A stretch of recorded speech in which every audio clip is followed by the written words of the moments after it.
All right, everyone. Our last presenter today, and I'd like to introduce now, is Dr. Leila Nashantian. She's a clinical assistant professor of medicine at Stanford Medicine. After completing medical school in Iran, she entered the graduate program at the University of Toronto in Canada, where she obtained her master's in physiology. She then did her internal medicine residency at Einstein College of Medicine, Bronx, New York, and completed gastroenterology fellowship at Mayo Clinic in Rochester. She joined Stanford in 2017 and is currently the director of the Neurogastroenterology and Motility and GI director of Pelvic Health Center. Her clinical and research interests include multidisciplinary approach for care of patients with functional bowel disorders. And her research also focuses on understanding the pathophysiology of motility and functional bowel disorders and utility of physiologic testing for the assessment of motility disorders. So I thank you so much for being here, and you can go ahead and start your camera and I will turn it over to you. Hi, everyone, and thank you, Nicole, for the introduction. On the GI symptoms in patients with myotonic dystrophy. So I will try to go over a couple of concepts today. I will start with telling you why GI symptoms are common in patients with myotonic dystrophy. We will try to explain some of the more common symptoms related to the GI problems. How can we make the diagnosis of the different GI disorders, and what are some of the options in terms of the treatment and management of these problems. Let's start with this question that relates to the reason for the GI symptoms being common in myotonic dystrophy. We know that the GI symptoms can be seen in up to 60% of patients who have myotonic dystrophy, and they can even precede the initiation of the diagnosis of the myotonia. So it's not uncommon for patients with myotonia to tell us that they have had GI symptoms for up to 10 years prior to getting the diagnosis for the muscular disease. And there is no correlation between the severity of the GI symptoms and the muscular dystrophy severity, and they can be actually more severe as compared to the muscular problems. But why is that the case? We know that the GI tract is a very long tube. It starts in the mouth, goes all the way to the anus. You can see all throughout the GI tract in the esophagus, the stomach, small bowel, and colon. There are, this long tube is covered by the muscles. And these muscles are very important in moving the food and stool material throughout the GI tract through the coordinated contractions that are called peristalsis. So if we cut the GI tract at any level, the cross-section of the GI tract, you can see this lumen, which is covered by layers and layers of different muscles. The muscles here are called smooth muscle. This is another type of the muscle in the body as compared to the musculoskeletal muscle. And the skeletal muscle is the muscles in your extremities. Those are the muscles that are under control. The muscle in the GI tract is a smooth muscle and it's not under the control of us, but they are controlled with a lot of nerves. And we know that in patients with myotonic dystrophy, the muscles and the nerves are affected, and therefore the GI symptoms related to the abnormal function of these muscles and the nerves that feed them can be very commonly seen. In both patients who have myotonic type 1 or type 2, the GI symptoms can be prominent. In this graph, you can see that up to 50% or more than 50% of patients with DM had reported having GI symptoms.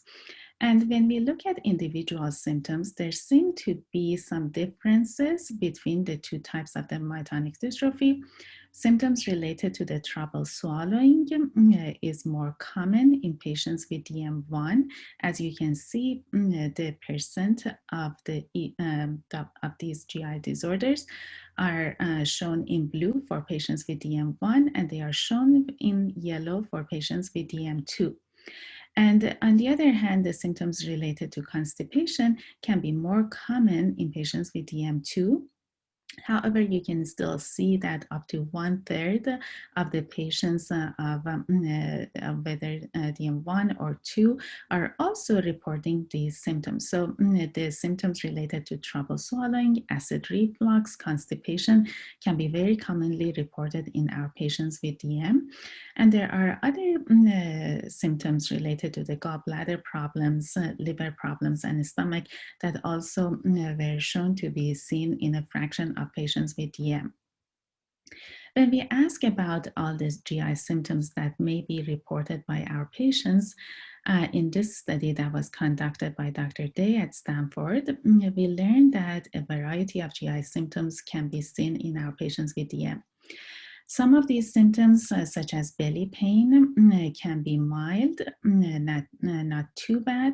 The other symptoms, such as diarrhea, can be really mild, but majority of these symptoms, including fecal incontinence or accidental leakage of a stool, gas bloating, constipation, nausea, vomiting, acid reflux symptoms, they can be moderately problematic for our patients. And above all, the trouble with swallowing or difficulty with swallowing was the one symptom that was very much significant in majority of the patients, and it was limiting the function of our patients. So let's start with going over these symptoms and start with abnormal swallowing, which was very prominent. We know that both muscle weakness as well as the myotonia in our patients with DM can cause problem with swallowing, which we call it dysphagia or abnormal swallowing. So there are two phases for swallowing in each individual.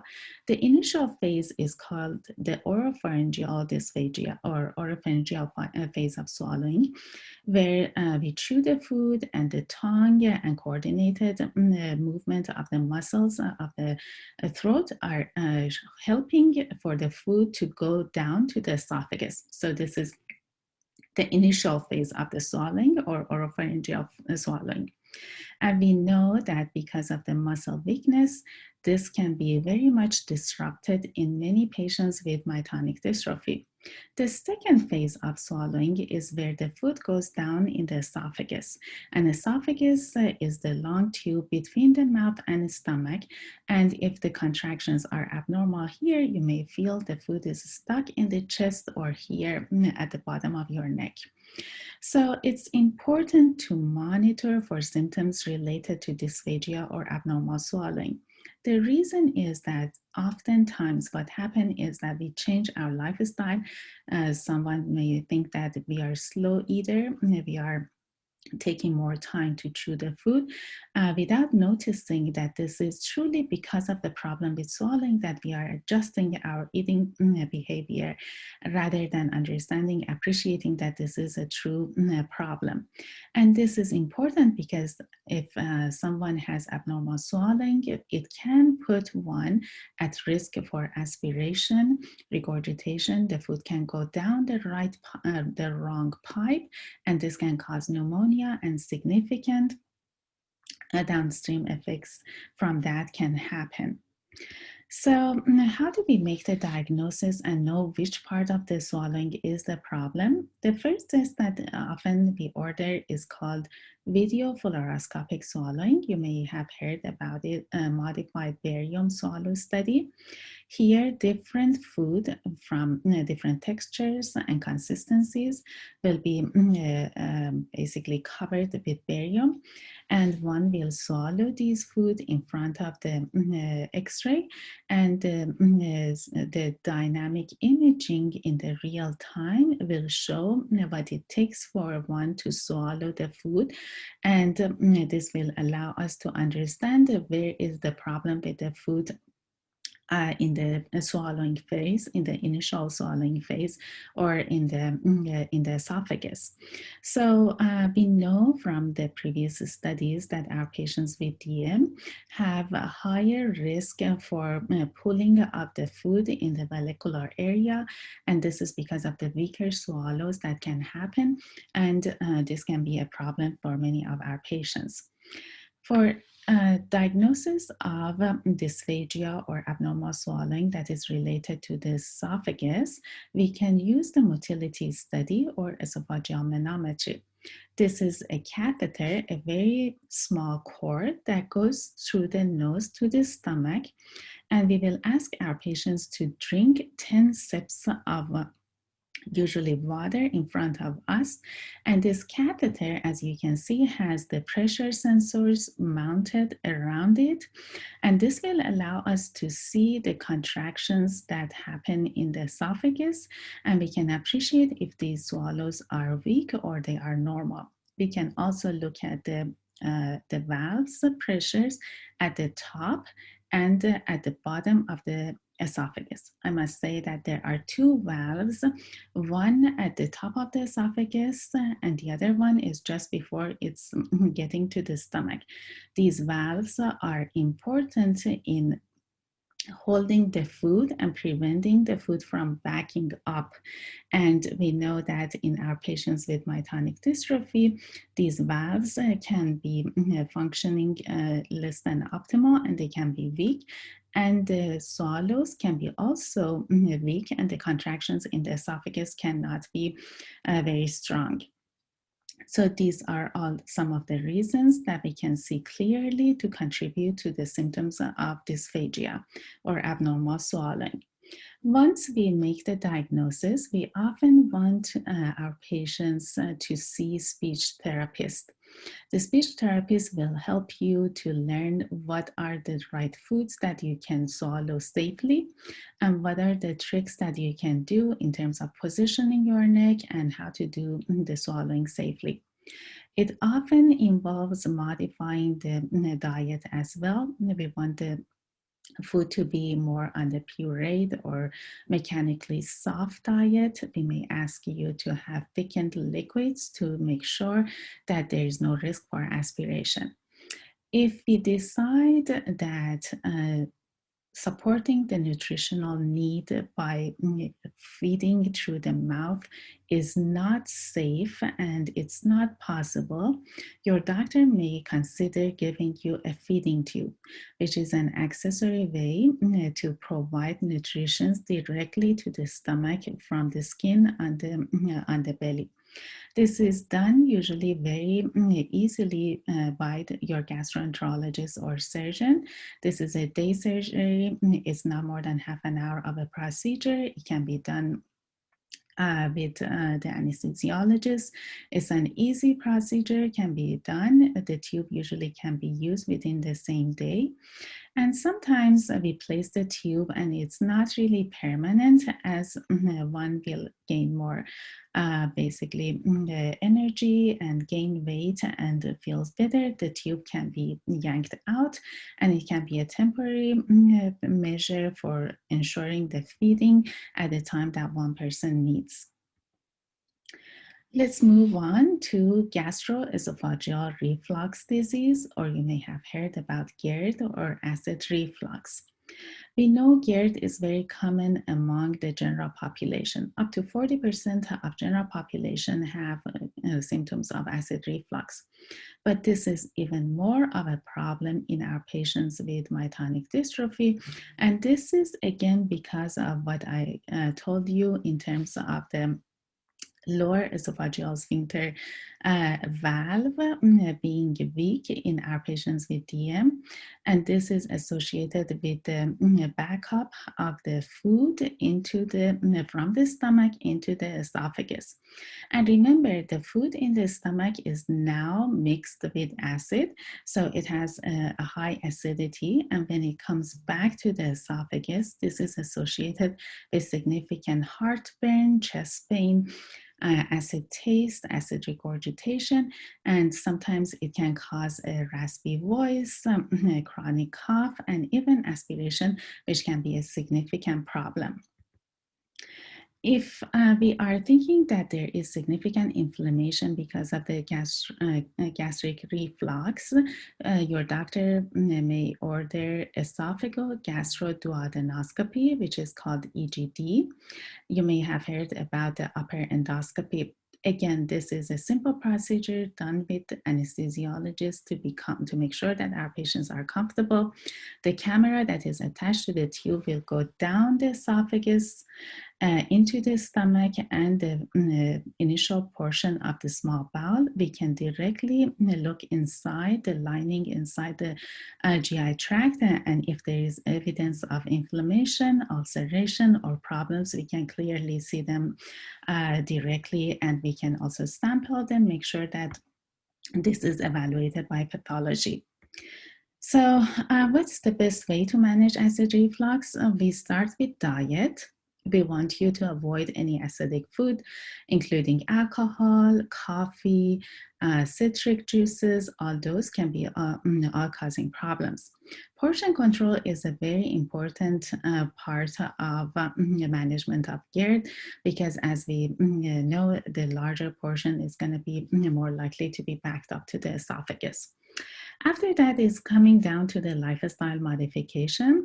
We want you not to get in the upright position at least 3 hours after you eat. Or if you have to go to bed, we want you to elevate the head of the bed. Sometimes we ask you to use wedges, which can help to keep the content of the stomach in the stomach and prevent that from coming back up through the help from the gravity. And if all these measures are not sufficient, we can use a variety of medications. Antacids are commonly seen and used by many of our patients. Famotidine is safely available over the counter or through the prescription. And finally, the most strong category of medication here are proton pump inhibitors. Again, many of these are over the counter, like Nexium, omeprazole, pantoprazole, Prilosec, Prevacid.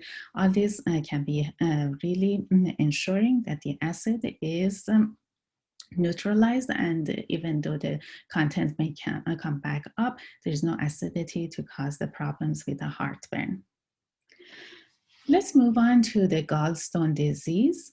This is again very common. Up to half of our patients with DM may have gallstone problems. The reason is because usually the gallstones are formed in the gallbladder because of the stasis, because of the abnormal motility of the gallbladder. And therefore, they can be causing symptoms related to abnormal pain after we eat, especially after fatty food. This can be associated with significant abdominal pain, mostly in the right side of the belly at the higher under the rib cage. And in order to address these problems, we usually ask for the surgeons to do gallbladder removal and address these problems. The other very common problem with the stomach is called gastroparesis, which means slow stomach emptying.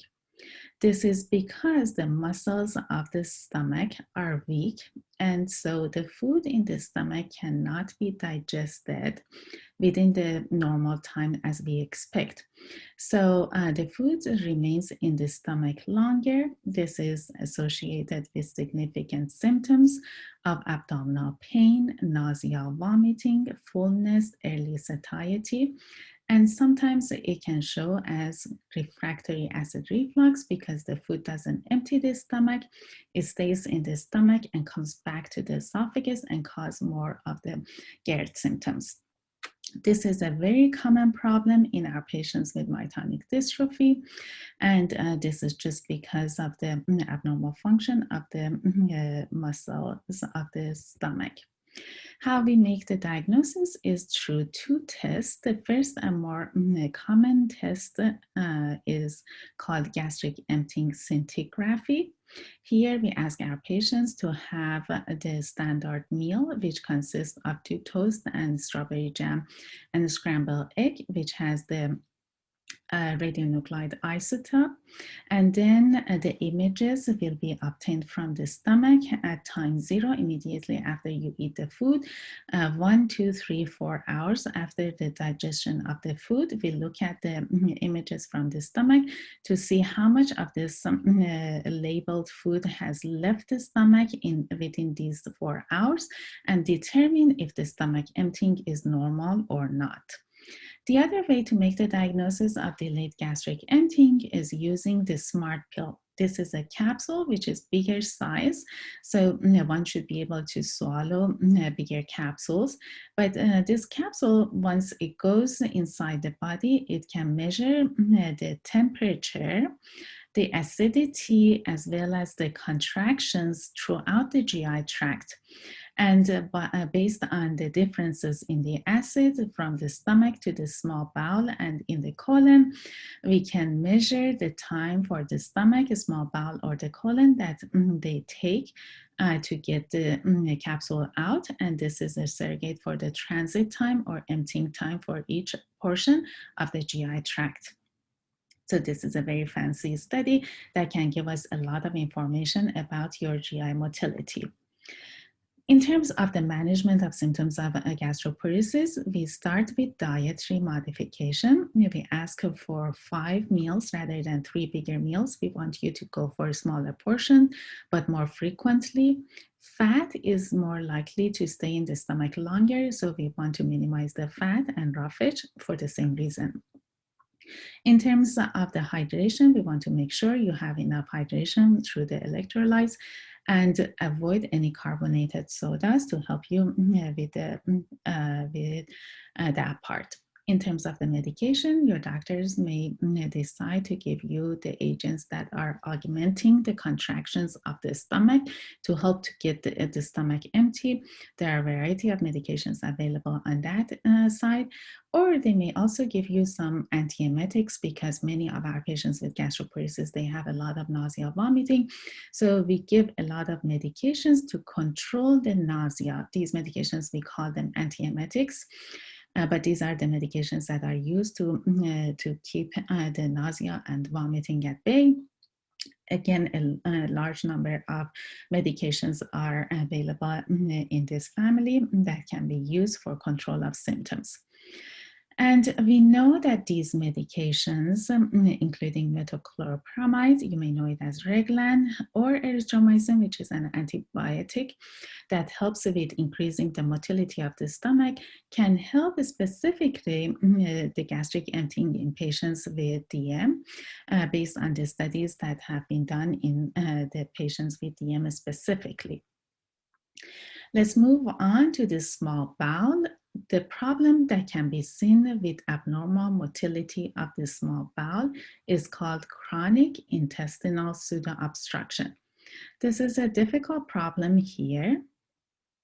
The symptoms can vary and can be non-specific.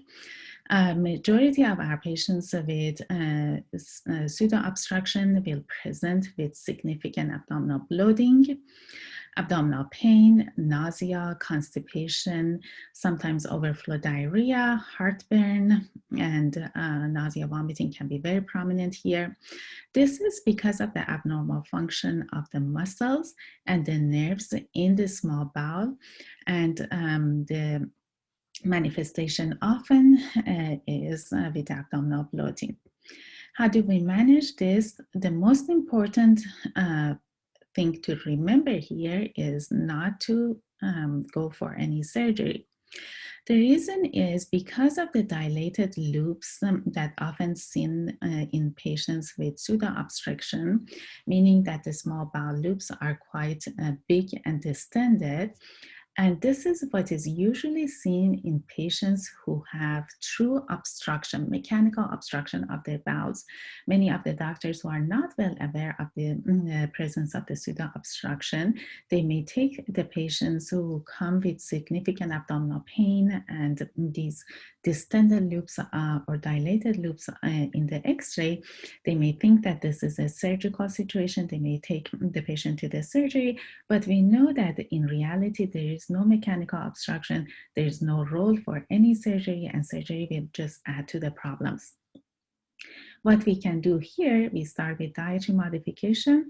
Again, we want to take away fiber because the fiber in the small bowel can get fermented, digested by the bacteria that is normally in our small bowel, and this can cause more of the gas bloat problem, and the distension can become worse here.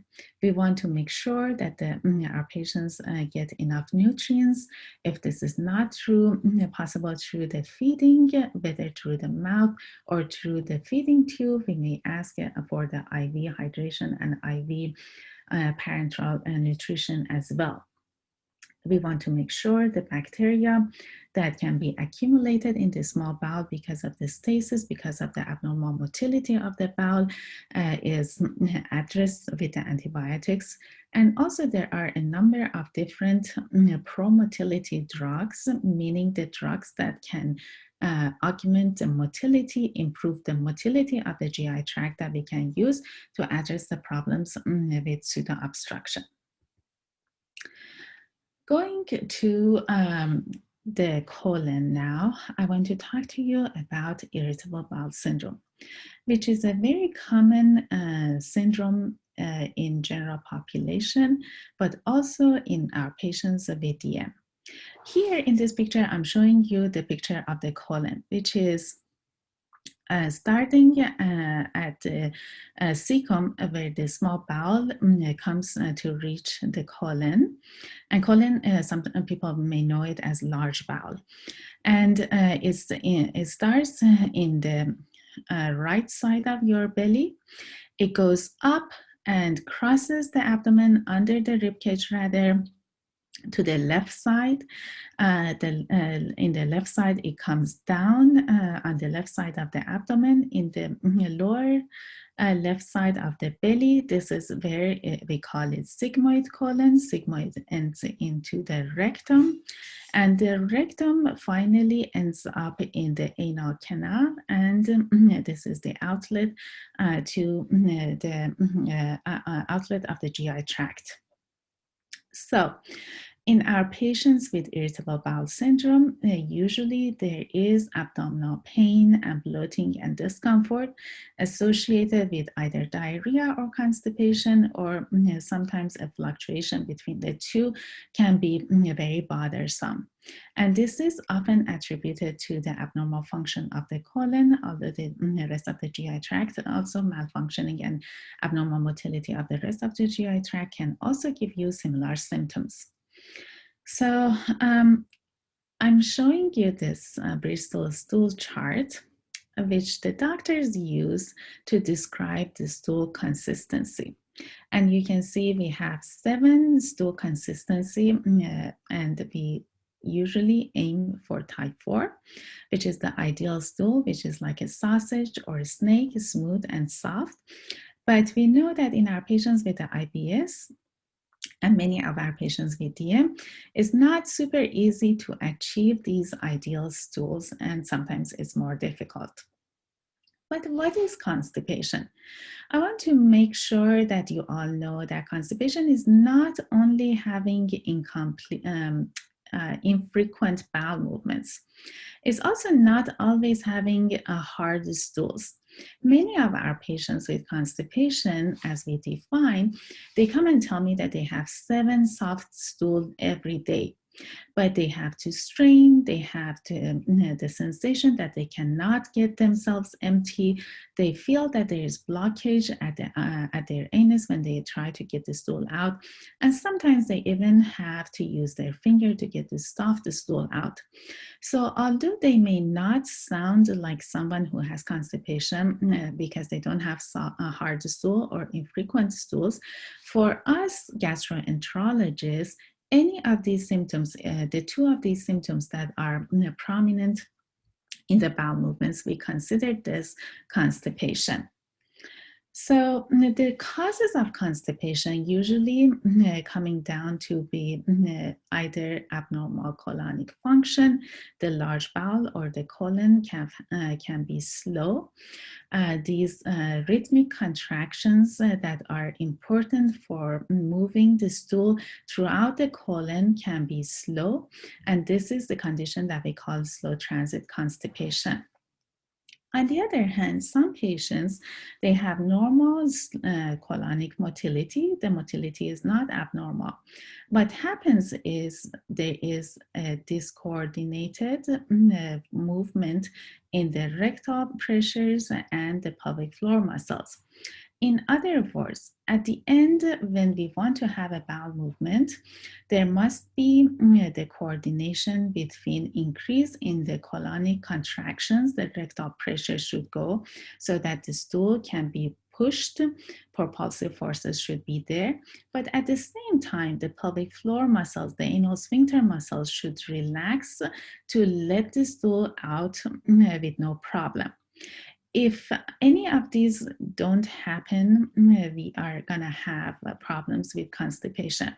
So in patients who have normal rectal pressures, the abdomen provides a good propulsive forces, but because of the myotonia, they can't relax their pelvic floor muscles. The stool can get trapped in the rectum, and the symptoms can be, again here, constipation. These problems are called dysenergic defecation. You may hear as pelvic floor dysfunction or functional defecatory disorders. They refer to the abnormal coordinated function of the rectum and the pelvic floor muscles, and they can be a very important and often underdiagnosed reason for constipation. Let's move on to the diagnostic testing. If we are thinking that the problem is with the slow motility, we can again use the smart pill as I showed you before. This smart pill, this capsule, can measure the motility and the transit time in the colon, and therefore we can learn if the motility of the colon is a problem. If we are thinking that the muscles are the problem, we can use the test that is called Enorectal Manometry. Enorectal manometry is a small catheter. Again, this is like less than 3 inches of a catheter that can go to the rectum. It's not painful. The test will not require any sedation. There is a party balloon at the tip of this catheter. And here we measure the strength of the pelvic floor muscles, the relaxation of these muscles, as well as the sensation of the rectum to know if our patients get the urge message at the right volume. We also use this test to evaluate patients who have fecal incontinence. So fecal incontinence or accidental leakage of the stool can be a common problem in our patients with DM. Sometimes it's because of, or majority of the times I must say that it's because of the abnormal function of the anal sphincter. And we know that our patients have low tone. So at baseline, they have a low tone at the pelvic floor muscles. And also when they need to hold it tight, the squeezes can be less than optimum. So this can predispose our patients to having accidents. Also, the fact that there is a common problems with diarrhea or constipation, rectal urgency can happen, and this is another reason to predispose the patients to fecal accidents. And the more important part that I want to remind everybody is the fecal impaction with overflow diarrhea. or incontinence. Here, our patients will tell us that they have ongoing leakage of stool without being able to control anything. It's an ongoing problem day and night. The stool, liquid stool comes out. And the reason for this problem is because of this hard stool ball that is impacting the rectum, preventing the normal stool to come down. And therefore, the higher up liquid stool escapes around this hard wall or fecal impaction and causes the problem with the incontinence. So as you can see here, the reason for this problem with the incontinence is indeed constipation. And many of our patients will tell us that they have been using a lot of Imodium with no help. And we don't want you to take Imodium if you have fecal incontinence because of the fecal impaction. Here, the treatment should really be using enemas to try to get this stool ball dissolved and get to evacuate this to help you with your symptoms. So let's move on to the non-medical treatment of constipation. Here we start with diet, and we use the fluids and fibers to really address the constipation. We know that exercise can be very important. In terms of the exercise, you may tell me that you're not able to really do much. And I tell you that even if it's going to be really coming down to walking around the house, this is much better than staying in bed or in chair or in your coach for a long time. So we want you to be active as much as you can. Another good measure that I like is the squatting stool. This is really a step stool that can be purchased online or in any really store and goes under the toilet. It helps with the knees to be elevated if it's safe and doesn't put one at risk of fall. I think this is a great measure to improve evacuation. As you can see, by raising the knees and the hip, we can align the rectum and the anal canal by stretching the hip, and this will make the evacuation of a stool easier.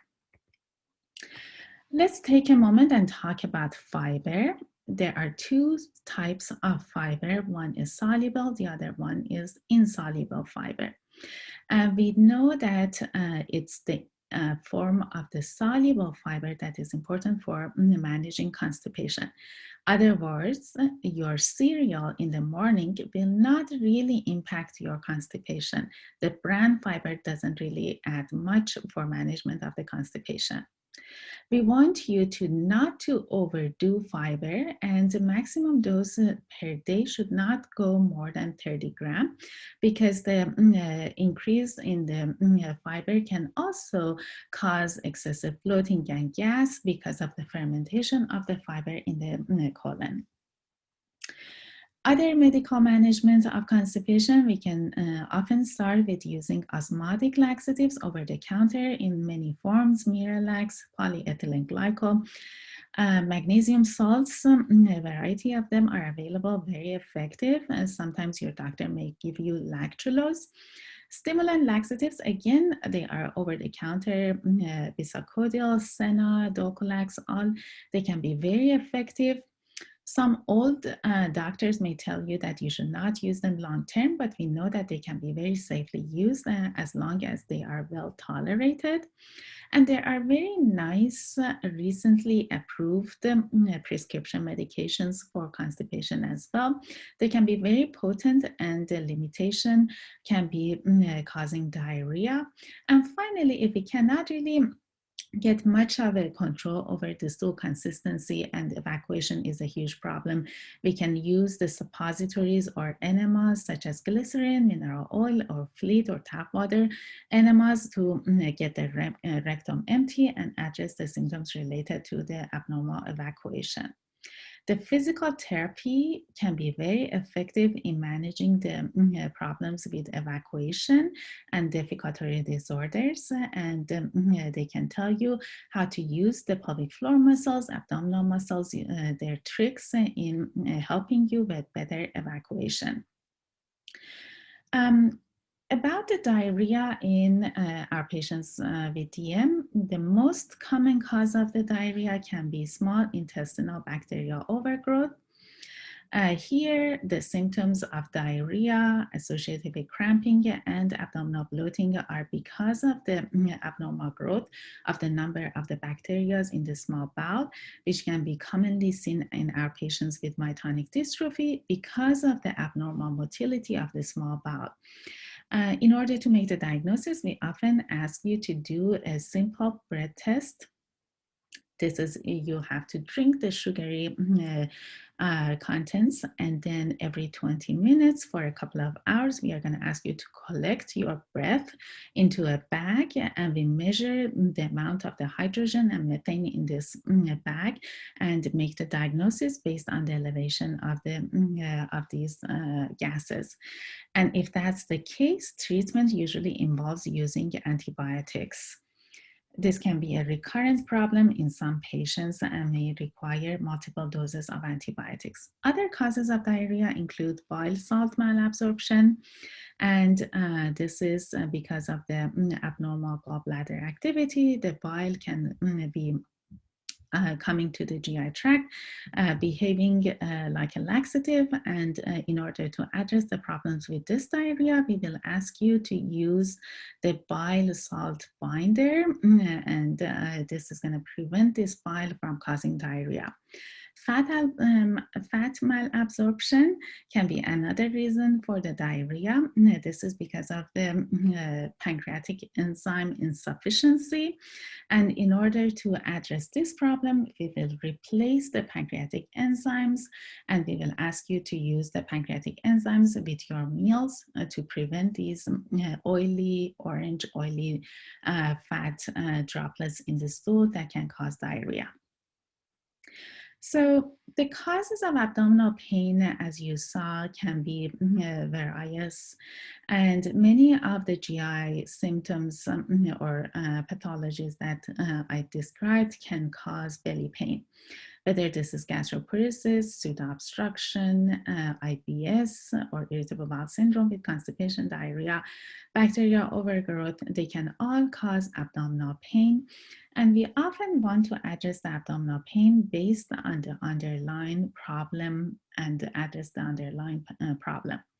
But I want to say that diet makes a huge difference for majority of the GI problems.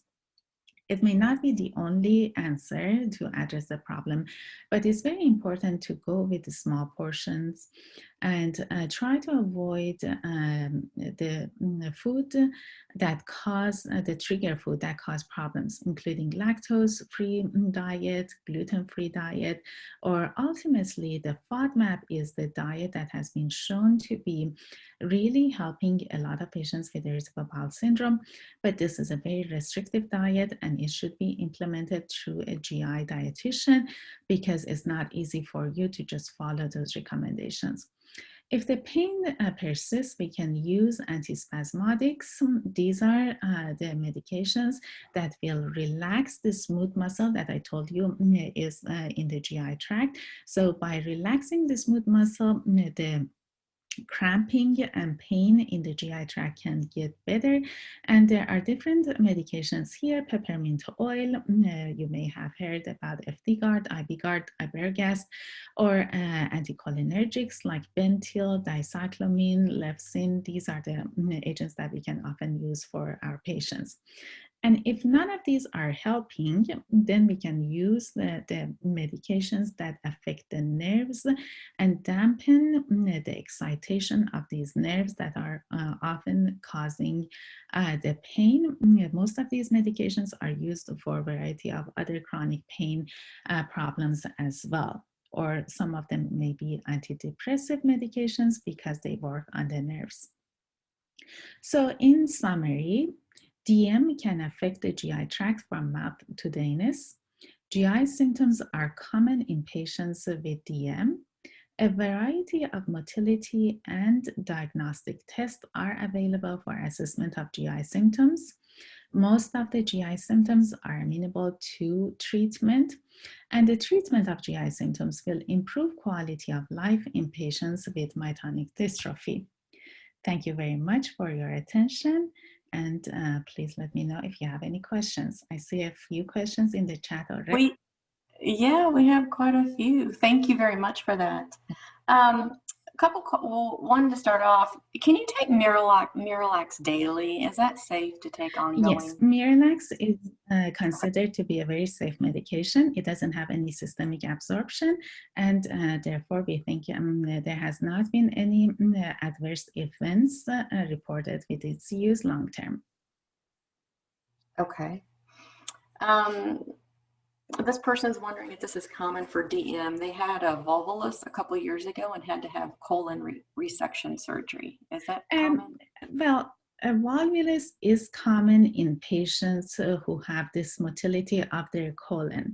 And because DM patients have this motility that predisposes them to constipation, volvulus can be seen commonly in patients with DM who have constipation.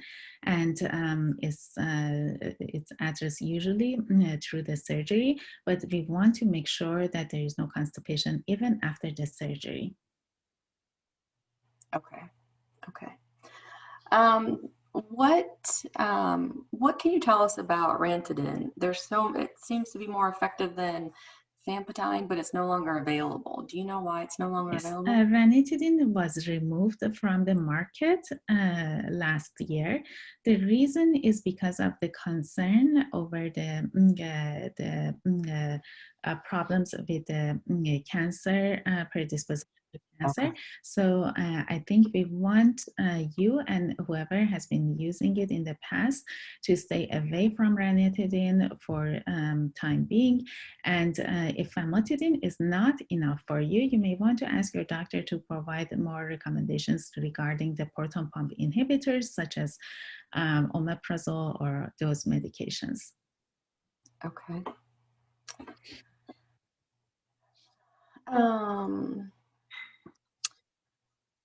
So this person says, I'm not sure if this has anything to do with myotonic, but when I eat, sometimes I lose my appetite and can't even eat when I'm hungry because I feel like I could vomit. Do you have any comments on why that might be happening? Yes. Well, there are multiple reasons for these symptoms, but in a patient who has myotonic dystrophy, I would definitely want to address these symptoms related to early satiety, what we call your symptoms, or nausea, vomiting, with, to make sure that the gastric emptying is normal. And I would recommend you talk to a gastroenterologist about these symptoms to do the proper testing to rule out or make sure that the symptoms are not because of the delayed gastric emptying, which is very common in DM. Okay. What about esophagus stretching? Do you recommend that for someone who has swallowing difficulties? It depends. Stretching the esophagus can be very effective in certain problems of esophagus that are, if the problem with swallowing is because of the acid reflux causing inflammation, causing stricture or tightening of the body of the esophagus, yes. In that case, stretching can be very helpful. But if the problems are because of the abnormal motility, stretching doesn't often relieve the problems. Okay, okay. My 19-year-old daughter was diagnosed 2 years ago with DM1. She has had stomach aches her whole life. She also has always struggled with constipation. Should I have her tested for gastroparesis? I think yes, and it's probably we want the patient who has constipation to be checked for abnormal motility of the colon, as well as this. If your daughter has upper GI symptoms, early satiety, nausea, vomiting, belly pain, yes, definitely gastroparesis is a consideration. But if she has prominent constipation, I would also want to check the motility of the colon. Okay. Okay. Is there anything we could do about the effects of metformin for insulin resistance, which seems to exacerbate the incontinence issues with pre-existing in DM1? Yes. So It's a hard balance because we know that diarrhea can happen with this medication early on, and usually majority of our patients get used to this medication and the diarrhea will be resolved. But Okay. obviously this can be a hard one at the beginning for someone who has leakage. This can predispose to those symptoms definitely. Okay. Do you know of any vitamins that would be good to take to make sure that people are getting enough minerals? Um, I can't really make recommendations for specific basically multivitamins or Mm. the supplements, but I want to say that you definitely want to ensure that you are having a healthy diet, and this routine blood work that your doctors will basically have you will ensure that you are having proper levels of the vitamins most often. Okay. The mineral deficiency is not that common among the patients who have a normal diet and should not be a concern. Okay. Okay. How do you swallow the smart pill if you have dysphagia? Yes, unfortunately, this is going to be the limitation of this test, and Mm. probably we are not going to be able to use that because it requires you to be able to swallow it. We cannot place this endoscopically like the other capsules. Okay. This person's asking, is it bad to use a medication that causes diarrhea? I'm worried about using this medication too long. I have gastroparesis and have DM1. Sorry, I missed it. Baclofen? She just says, is it bad to use a medication that causes diarrhea? I'm worried about using it for too long of a time, and she has gastroparesis and DM1. Right. If my understanding is that the question is about the long-term use of laxatives, and I would say that there is no reason for us to be concerned about the use of laxatives in patients who need to take them. Okay. If there is any reason for you to need laxatives, this is absolutely okay to take them to help you with your symptoms. If you don't find them to be really helping you with your symptoms, you should not take them. Okay. Um, should a bile salt binder be used if there's no gallbladder? Yes, and they are specifically helpful for patients who have had their gallbladder removed after cholecystectomy, because this is Okay. the time when the bile is just like flowing to the GI tract and causing all the diarrhea. Okay. Okay. Is celiac disease common with myotonic? Um, it's not common, but it can be seen in some patients, but celiac disease is not reported at a higher rate in patients with DM as compared to general population. Okay. You had talked about peppermint oil in your talk. Do you know of anything about oregano oil as a supplement? Well, yes, I have learned more and more about it in terms of its usefulness based on the literature that are available to the scientific community. Is less evidence, there is less evidence for it, but it is thought to be a natural, basically, maybe antibiotic, or the effect can be very helpful for patients who have SIBO, or they have been reported to be improving their GI symptoms. So I don't think there is any reason for us to avoid using it for a short time and see if it's helping, although I have really no recommendation for that based on my literature. Okay. Okay. Um, okay. Here's an interesting. Potty training has been extremely difficult with my grandson. He's 6 years old. Is this common in DM1 children? It can be a problem. This is well, I feel that potty training is difficult for many kids. Yes, it is. I've been down that road. Yes, yes, but obviously for patients with DM, it can be more difficult because of the irregular motility and erratic bowel movements can happen because of the abnormal motility, and because of the lack of control over the pelvic floor muscles, the accidents can happen more frequently. The myotonia can make the evacuation more difficult for some of the our kids with DM. So it's not uncommon for our patients with DM to have these problems, and it's multifactorial. There are multiple reasons for this in our kids with DM. Okay, okay. My son has DM1 and chronic GI issues. He's on Miralax daily, which helps him with his constipation and pain. He has elevated bacteria last year that went from 491 to 92. I understand normal is 60. Should I be concerned that these numbers continue to be elevated? Crohn's has been ruled out. I must say that I'm not quite sure if this is the numbers, what are exactly the numbers are going to. I would, I'm sorry, I can't really. Okay, maybe Kenya, if you could type in again. She said normal is 60, I've been told. Is that the breath test that they are referring to? Okay. Kenya, if you could type in, that would be appreciative. All right, let me ask this other thing really quick here. All right, this person says, my GI and pelvic floor issues seem to check off every box: ineffective peristalsis, gastroparesis, inability to produce sufficient bile.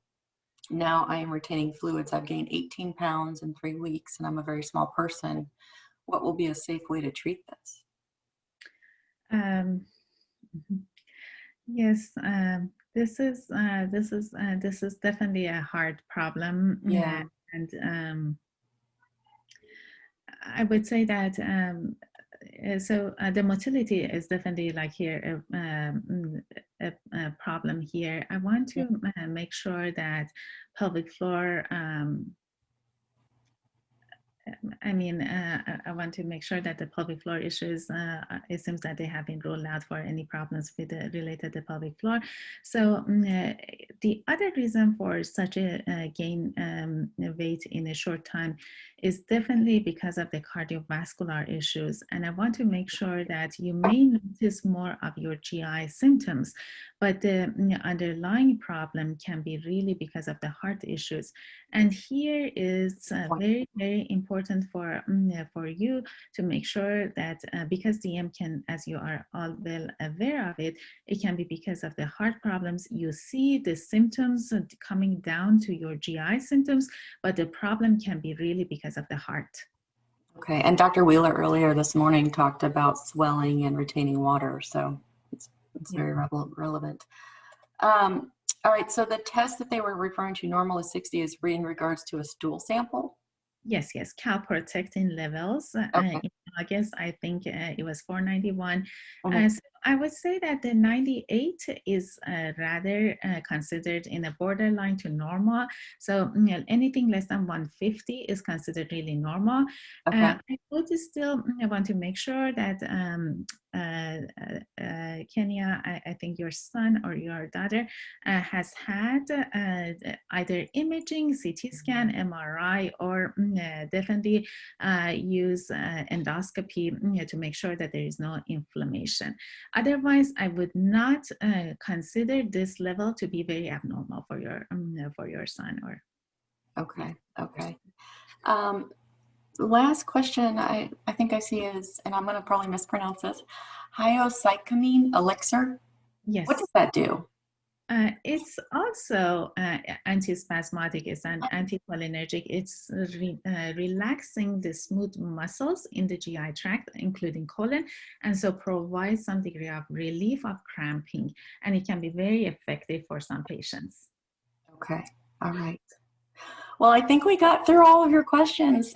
We got a lot of comments in the chat about how wonderful your talk was and that you talked about gastroparesis, and it was great information. So thank you so much for sharing, and thank you for being with us today. Thank you all. It was my pleasure to be with you, and thank you for the invitation. Thank you all. Bye-bye.